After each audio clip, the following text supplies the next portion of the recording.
Well, we're back. If you'll check out the video we did a few weeks ago on this robot battle thing, we all started with this common little platform here, and now I've been working a little bit on them.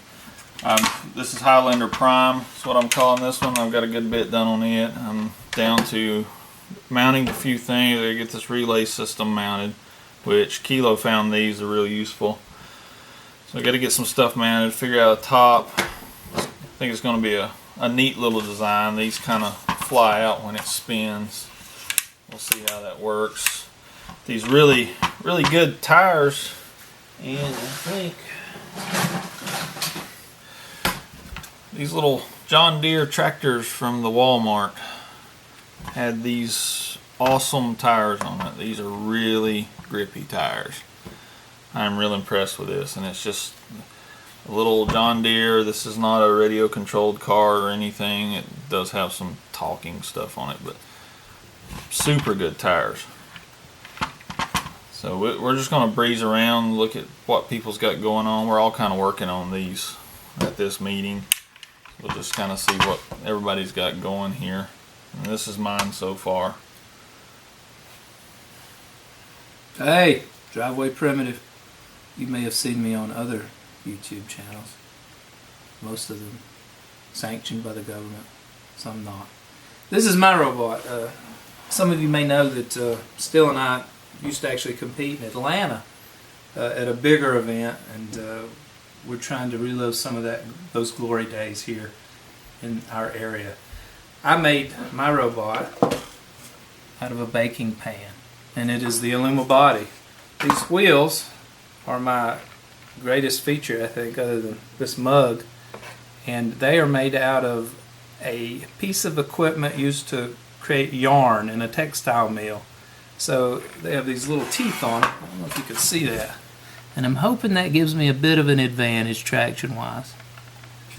Otherwise, it's just sort of a rhino bot. It has this horn on the front and it rushes forward. That's really all I have in the design. It took me maybe a couple hours to build. I think I spent more time on the stencil for the paint job than the actual robot. But I am not an engineer like the rest of these guys. My forte is more the primitive skills arena.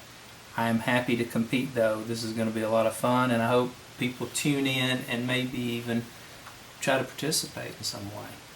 This could become a league and actually grow into something that our area can enjoy, not just these nerds in the basement. And we have some, my girlfriend's actually competing in this too. She's not with us. She is a high school math teacher, and she started working on her robot. I wish she could be here for this, but she calls this the Educator. And it's actually got a motor here. She hasn't finished yet. It's going to have like a saw on the front, and I'm going to cut a hole. She's going to have this post-apocalyptic Barbie driving this beast. This is kind of her design. She's not here right now, but please don't say that she looks like this. She gets that all the time, and it really angers her. This is another take on one of the robots we're working on here. What you got, Tommy? Well, nothing. I mean, I have a pile of transistors and a bunch of stuff I'm supposed to use. I really wanted to make a tracked robot, so we'll see what I can do with this old timing belt. These guys, all the guys bought like this little relay chip that lets them run more power to their motors and not fry their receiver. And I want one too, but I want to try and design it and build it myself. So I'm working on building an H-bridge with some things that we have here, and I had a relay design that I was working on. This isn't really going to work the way it is. It needs a little bit more work, but I'm thinking about just ordering some small relays. But I have these, but they're PNP transistors, so I'm trying to flip my mind around backwards to try and design a PNP transistor circuit. I don't know.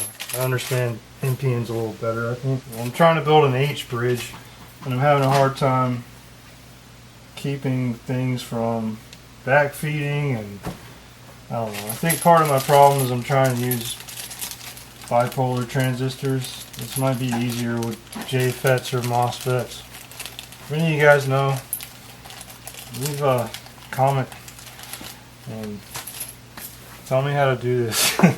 Alright, thanks. Alright, Kilo, what have you got going on over here? Alright, so we've got, we'll start off with the base here. This is just a hard drive enclosure out of an E-Machines. I've mounted the motors to the back here, and I've got my ball casters for the front wheels. And then these are the original tires. These guys were a little too slick. Hard plastic is not good for tires. So we've got these that we've got to work out on how to mount. That's our next trip. Here's all the circuitry. We've got the original board right here. It's going out to one of these relays.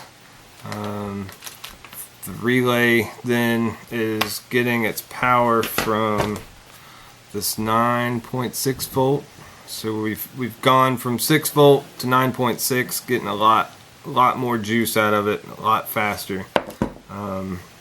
We're using this converter here, and it is taking that 9.6, turning it to 5 volts to run the relay and our original circuitry.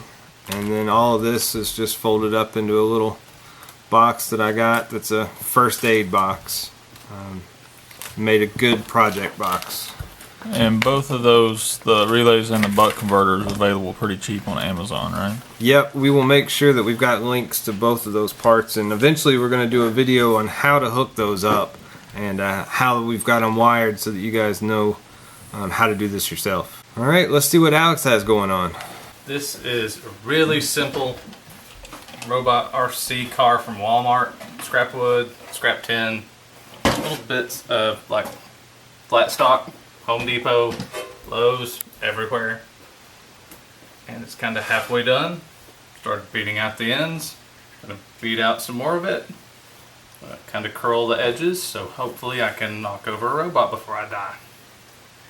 And that's about it.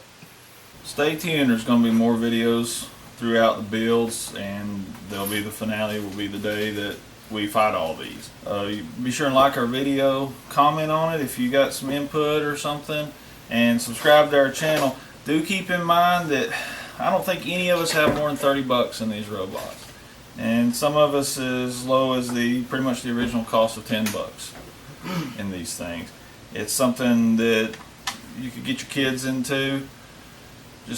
They're real simple. Try it at home and stay tuned. We're gonna do a lot more of these videos throughout our builds. You'll see these things probably evolve. Plans will get scrapped. New stuff will get built, hopefully, and we'll all learn from it.